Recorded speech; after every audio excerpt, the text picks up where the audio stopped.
Hey everybody, Rad Mom here. Welcome back to my bedroom where we're going to continue doing feminism from a materialist perspective. I don't know why I always want to do the finger guns. Okay, today we have a little blog reading for you. It is something, again, that is very close to my heart and that I feel is very important to the current conversation called Dysphoria is Normal. I really truly believe this. If we could just get the word out about that, this whole trans movement would lose a lot of its momentum, don't you think?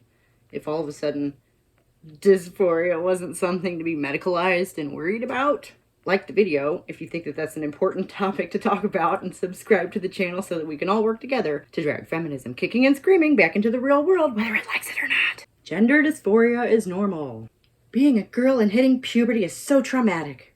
An anonymous Tumblr post expressed a common shame in simple words. It rippled through gender-critical social media in the form of screenshots after the original post was quickly deleted.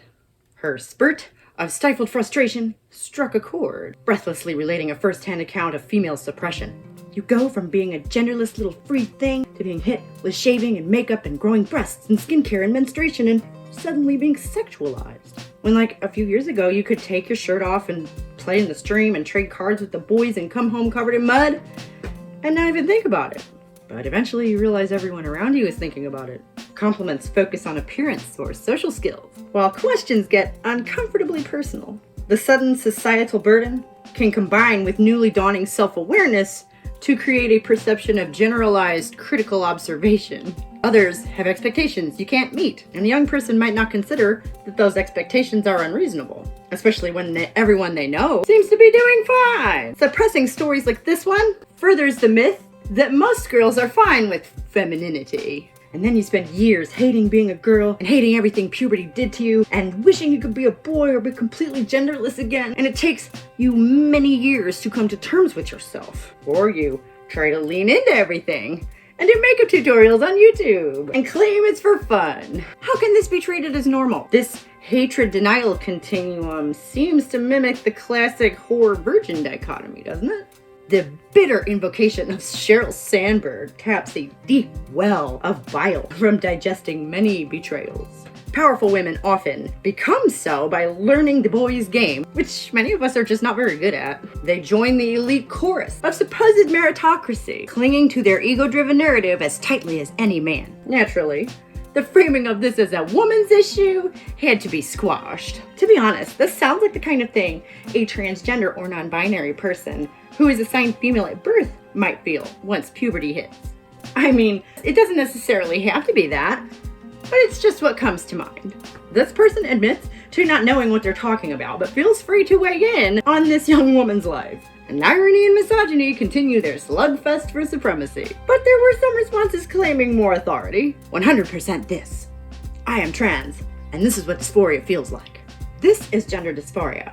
Let's assume for a moment that this is true. If gender is a social construct that's imposed upon us, it makes sense that a one-size-fits-all approach would cause some people issues.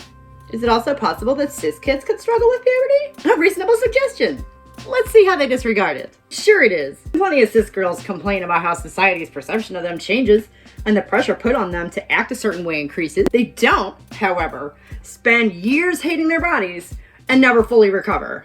Thanks for the heads up that you have absolutely no first-hand experience with this topic. Women's body issues are their own cottage industry. Looking back and wishing they'd never gone through puberty and that they still look genderless. OP is trans/non-binary, 99%. All right. I forgot gender is innate and springs forth from deep-seated personal essence. It's easy to forget when they oscillate more than Brian Eno. And of course, someone stepped in to tell her what a weirdo she is. Look, I agree, puberty isn't fun, but this is not a normal reaction to it. The person who wrote this seems like they are probably trans or non-binary. Most people, regardless of gender, struggle with some aspects of puberty, but it doesn't make the majority of us hate who we are or our gender. Struggling with sexual stereotypes is the basis for a lot of friction in women's lives. Far from demonstrating a lack of womanhood, it may be the most common shared experience. It speaks to the shame surrounding it that this sensation was only recently named. But someone else came right out and said what they were all thinking. Fresh meat. Maybe you are just a boy/genderless? Plenty of cis women can probably relate to not liking gender stereotypes or over-sexualization.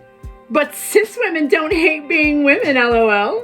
Plenty of women hate sex stereotypes and still find joy in womanhood because we've learned not to take them personally. We understand that our culture's idea of what women are is generic and shallow and disconnected from the reality of our lives. I hope the young woman who wrote this has found a more understanding audience. But I was glad to see it floating around. The more stories like this are shared, the more obvious it will become that gender dysphoria is a normal part of growing up. Conformity makes us disposable, and this is exactly how patriarchy wants to see us, with normal mental development playing into its hands. Part of it is the shock of sudden self-awareness that strikes with puberty.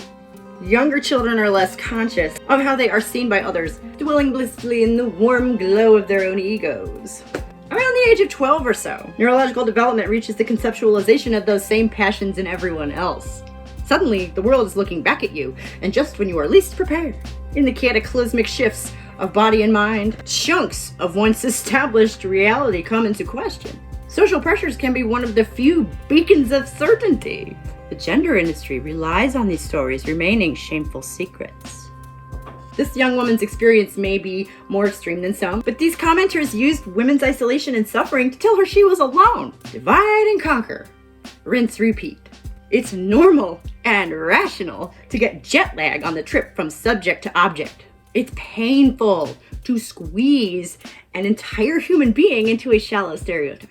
If this is gender dysphoria, we all have it. Embracing this would defang it, robbing this discomfort of the power to overtake our psyches. Rejecting the stigma of failing to adhere to feminine ideals is an important step on the road to liberation.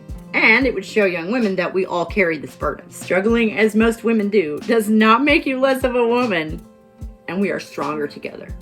So that's the post. I was thinking I was going to do one of these a week, and Wednesdays we will do the response videos because, well, frankly, there just hasn't been a whole lot of good stuff to respond to lately. If anyone has seen anything, I'm very open to suggestions. Shoot a link my way, that would be awesome. A little bit of a shorter post this time, I guess. The next one coming up the pike is really fun because it's about the cultural impact of the author of the Sex and the City stories. So get ready for that. Gender dysphoria is very normal. If we could actually get some traction on this, I think that would really go a long way to deflating a lot of this gender hysteria that's going on. If all of a sudden being uncomfortable with your assigned sex role in puberty was seen as normal, you know, as normal as acne or being socially awkward, because it is. I really think that dysphoria, especially during puberty, is that common. And if anybody wants to share their stories or their thoughts down in the comments below, that would be awesome. Correct me if I'm wrong, but I really do. I think that not everybody has acne either.